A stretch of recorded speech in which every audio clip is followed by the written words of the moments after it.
Olá, turma, tudo bem com vocês? Pessoal, o tema da nossa aula de hoje é a impossibilidade ou possibilidade de renúncia aos direitos fundamentais, tá certo? Basicamente, nós estamos falando do quê? Diante de todas as teorias que nós vimos sobre a necessidade de serem estabelecidos direitos fundamentais, sobre a imprescindibilidade desses direitos para o próprio Estado de Direito, né?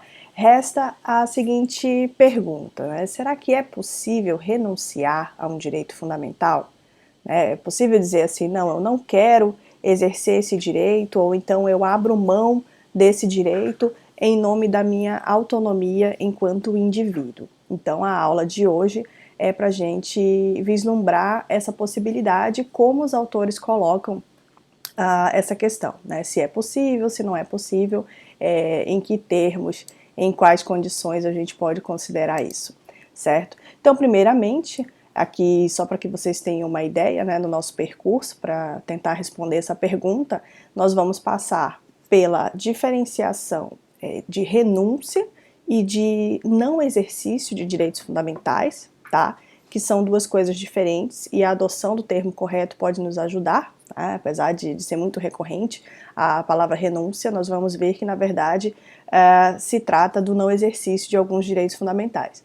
Daí nós vamos entrar especificamente nas questões relacionadas à irrenunciabilidade desses direitos.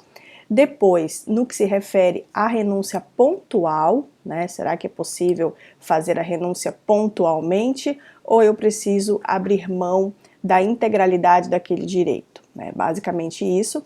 E no final, nós vamos chegar meio que à conclusão de que isso vai depender do caso concreto, de acordo com a possibilidade de existência de alguns critérios, tá bom? Então, esse é o percurso que a gente vai trilhar nessa aula, certo?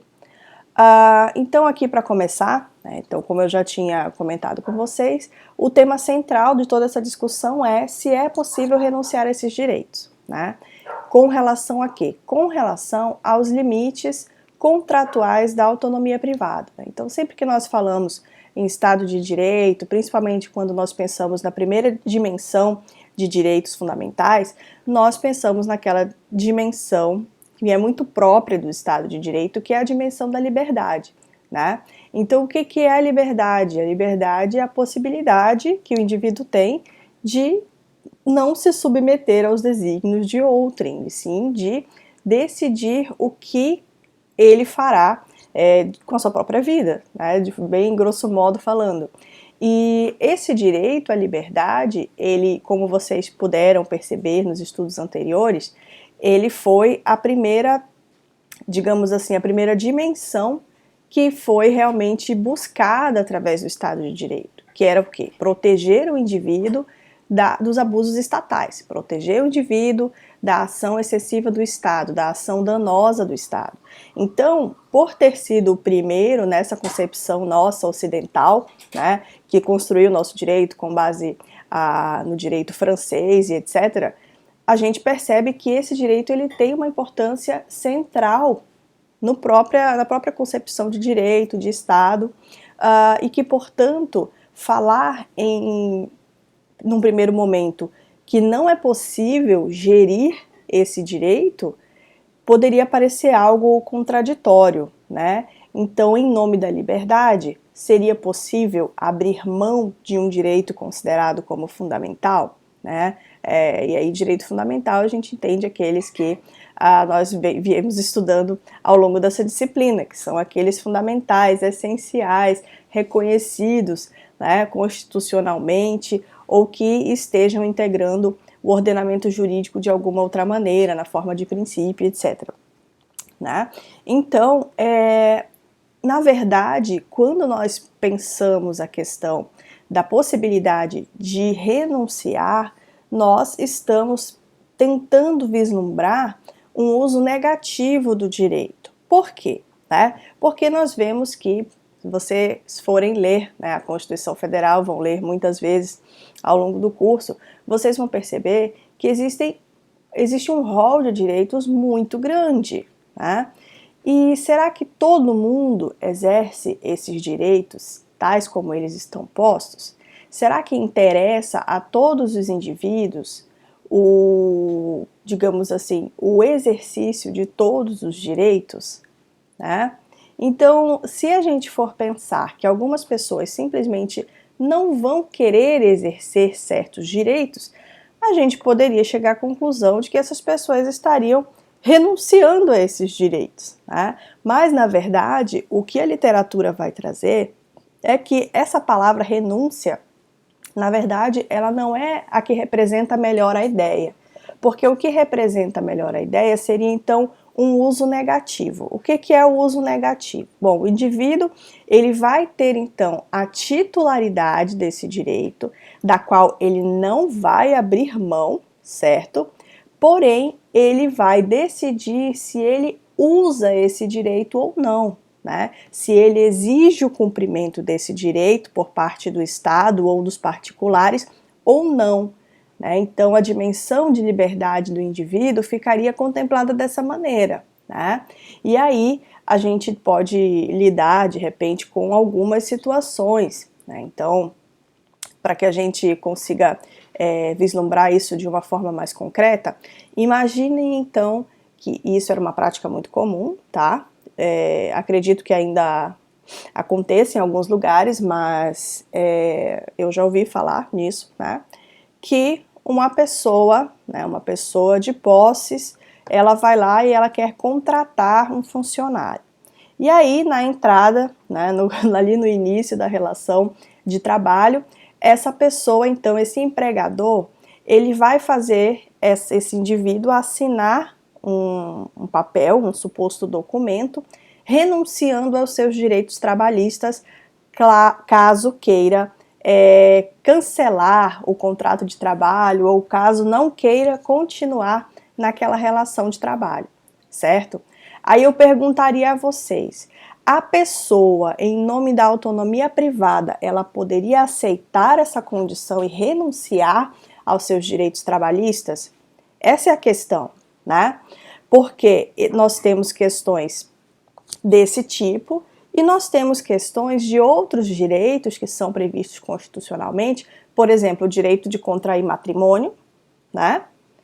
Que a pessoa pode simplesmente dizer, não, eu não quero contrair matrimônio, eu não quero constituir uma família. É um direito estabelecido fundamentalmente na Constituição Federal, porém, nem todos vão querer exercê-los.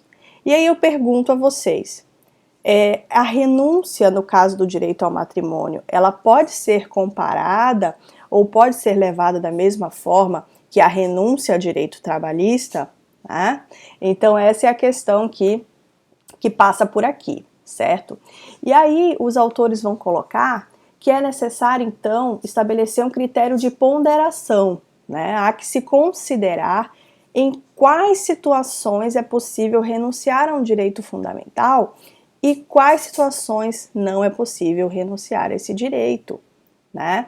Então, na verdade, vai ser necessário observar alguns critérios técnicos. Né? A gente sabe que é difícil, mas a gente precisa fazer esse exercício. E o direito, como eu sempre digo para os alunos, não é curso técnico. Né? Vocês podem, esse é um bom exemplo para perceber que não basta aplicar uma lei de qualquer maneira. A gente precisa analisar caso concreto, analisar de que maneira cada princípio vai incidir na análise daquela questão. E aqui a gente tem um bom exemplo disso. Né? Então, gente, é preciso fazer essa diferenciação e ter em mente que não se está renunciando, mas que o certo seria não exercer certos direitos fundamentais, tá certo? Até porque vocês vão perceber, quando vocês forem ler na doutrina esse assunto, que o não exercício de um direito fundamental pode cumprir, sim, né, cumpre, na verdade, uma função de assegurar as liberdades, tá certo? Então ninguém é obrigado a nada, nem a, nem a exigir o cumprimento de certos direitos, se não for do seu interesse, tá certo? E aí a gente passa então aqui alguns exemplos, né? Então nós temos aqui como exemplos, não expressar opinião, Nem todo mundo é obrigado a ficar expressando a sua opinião, seja ela política, religiosa, moral e etc. Então, ao não expressar a sua opinião, será que eu poderia dizer que você está renunciando à sua liberdade de expressão? Não acredito que essa seja a palavra adequada, né, como boa parte dos autores, mas sim, você está simplesmente não exercendo, aquele direito está lá, né? Você não vai deixar de observar aquele direito ou você não vai deixar de ser titular daquele direito, mas simplesmente você não vai exercer naquele momento, certo? Assim como o direito de não contrair matrimônio, né, que eu já citei para vocês, o direito de não contrair propriedade, ou melhor, o direito de contrair propriedade. Quando você escolhe não contrair, então você está fazendo o exercício negativo desse direito. Não casando, não expressando opinião, não contraindo propriedade, né? Não aderindo a uma religião. Né? Então, quando você não adere a uma religião, você está renunciando à sua liberdade de crença? Não, você só está não exercendo esse direito do qual você é titular. Você não deixa de ser titular. E não tomar parte em manifestações, né? Até coloquei uma charge aqui para vocês rirem, né? Porque muita gente vai nas manifestações mais para zoar mesmo, né? Para bagunçar. E não necessariamente para expressar uma opinião. Tem vários vídeos por aí, mas é só para descontrair, tá, pessoal? Bom, e aí no que se refere à irrenunciabilidade dos direitos fundamentais, a gente precisa pensar então, tá? Então, se é possível não exercer certos direitos, né? Então, quais são os direitos fundamentais que podem ser renunciados? E aí, renunciados eu vou botar bem entre aspas, tá? Porque os autores usam assim, apesar da gente saber que não é o termo mais correto. Mas é assim que é colocado na literatura. E aí, gente, se eles forem renunciados, será que eles deixam de ser fundamentais? Isso é uma discussão interessante também, porque aqueles que argumentam a favor da irrenunciabilidade dos direitos fundamentais, eles vão dizer que é justamente essa irrenunciabilidade que garante a existência desses direitos fundamentais, né? Então, talvez seja por isso que não quando a gente está falando de renúncia, não dá para dizer né, que literalmente o direito será renunciado. Por isso que sempre a expressão não exercício é mais adequada, né? E aí, no argumento contrário à irrenunciabilidade, vocês vão observar os autores defendendo que não há obrigação de recorrer aos direitos fundamentais para as relações jurídicas. O que deve haver é a faculdade dos indivíduos de recorrer ou não aos direitos fundamentais dos quais é titular. Então, o que vocês vão perceber é que há essa controvérsia no que se refere a como você vai chamar isso, né? Mas, da forma como está colocado, a irrenunciabilidade, né, ela não seria possível. O que seria possível seria o não exercício pontual, e aí, como alguns insistem em chamar, a renúncia pontual dos direitos fundamentais. Tá certo? Então, nós temos aqui, ó, a possibilidade e a impossibilidade de renúncia, né? Leia-se não exercício. Então, temos a renúncia admissível e a renúncia inadmissível. E o que vai definir qual vai ser a renúncia admissível e qual vai ser a renúncia inadmissível? Vai depender de alguns critérios. E eu diria para vocês que o critério máximo aqui está aí no último tópico desse slide, que é a dignidade da pessoa humana, tá certo? Mas até a gente chegar lá, o que a gente precisa observar? Então, tem um autor citado até pelo Duque, que ele vai dizer que o cidadão não renuncia ao exercício de direitos fundamentais em face do Estado, apenas em face de si mesmo. Então, isso ajuda a gente a fazer um exercício. Então, quando a gente falar em possibilidade de renúncia, é sempre com relação a si, né? Então, a pessoa ela não vai dizer para o Estado que ela renuncia àquele direito. Ela vai apenas dizer para si mesma que ela não vai exercer naquele momento aquele direito. Porém, continua sendo titular do direito fundamental. certo? E aí a gente tem também os autores defendendo que o componente de liberdade característico dos direitos fundamentais do próprio Estado de Direito deve abranger, sim, o direito à renúncia pontual de certos direitos. E aí, né, vai entrar essa questão de renúncia pontual para colocar que é impossível renunciar completamente ou totalmente um direito fundamental. Por quê? Porque senão ele deixa de ser fundamental, né? Então, aquela discussão lá do início, né, do que torna um direito fundamental, se é a irrenunciabilidade, a gente começa a responder aqui, de dizer que é possível a renúncia pontual, porém não é possível a renúncia total, não é possível renunciar à titularidade de direitos fundamentais, porém é possível renunciar ao exercício desses direitos, tá, pessoal? E aí, nesse sentido, vocês vão observar os autores colocando que deve se garantir um conteúdo mínimo para que o direito não seja esvaziado. E onde é que nós vamos encontrar esse conteúdo mínimo? Nós vamos encontrar o conteúdo mínimo na dignidade da pessoa humana, certo? Ai, professora, mas a dignidade da pessoa humana é uma coisa muito subjetiva. Realmente é uma coisa subjetiva. Por isso que toda essa questão passa pela análise de caso. Então, aqui eu retomo com vocês a pergunta que fiz anteriormente. A gente pode tratar no mesmo patamar a renúncia pontual do direito a contrair matrimônio e uma renúncia pontual de abrir mão dos seus direitos trabalhistas? Diante de tudo isso, acredito que não. Por quê?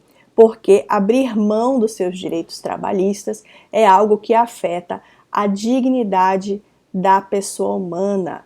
Imagine só, né, você não poder exercer as suas relações de trabalho de uma maneira paritária, de uma maneira justa, de uma maneira que observe as normas que foram construídas com essa finalidade dentro de um país, né? Isso vai muito além de liberdade, vai além de garantir de conteúdos mínimos que garantam a dignidade das pessoas, porque nós sabemos que as relações econômicas elas são desiguais. Então, nesse sentido, não é possível, digamos, esvaziar esses direitos trabalhistas, né? É diferente de uma questão de vontade, de autonomia de uma pessoa não contrair patrimônio ou não contrair matrimônio, né? Então, é preciso que a gente observe essas questões e busque fazer essa análise de acordo com o caso concreto, como sugerem os autores, tá certo? Então, pessoal, em suma, a admissibilidade da renúncia, aqui nas palavras do Duque, a admissibilidade da renúncia a direitos fundamentais depende da disponibilidade do bem jurídico fundamentalmente protegido, né? Então, o que isso quer dizer? Que essa renúncia ela vai depender se o nosso sistema normativo ele permite que eu disponha daquele bem jurídico protegido, né? Então é possível eu escolher na minha autonomia privada se eu vou exercer ou não aquele direito fundamental? Se for possível, eu posso renunciar ao exercício dele, mas nunca à titularidade, tá certo? Eu posso renunciar ao exercício do direito para mim mesma, mas nunca posso renunciar ao exercício desse direito diante do Estado, tá certo? Então, gente, e aí a gente fecha toda essa análise considerando a impossibilidade de renúncia sempre que ela representar uma violação à dignidade humana, certo? Então, nós temos aqui, né, a possibilidade, sim, é possível renunciar ao exercício de direitos fundamentais, não à titularidade. E onde que isso tudo vai barrar? Na dignidade humana, certo? Então, se de alguma maneira a renúncia ao exercício daquele direito, a titularidade daquele direito, que isso não é possível, a gente já viu, Se ela representar violação à dignidade, então nós temos a impossibilidade dessa renúncia. Tá certo, pessoal? Bom, na aula de hoje era isso que eu gostaria de comentar com vocês. Vou fazer o possível para gravar a segunda aula logo em seguida, porque estamos atrasados aí, peço desculpas desde já e agradeço a compreensão de vocês, mas seguimos na nossa disciplina, tá certo? Um grande abraço, tchau, tchau!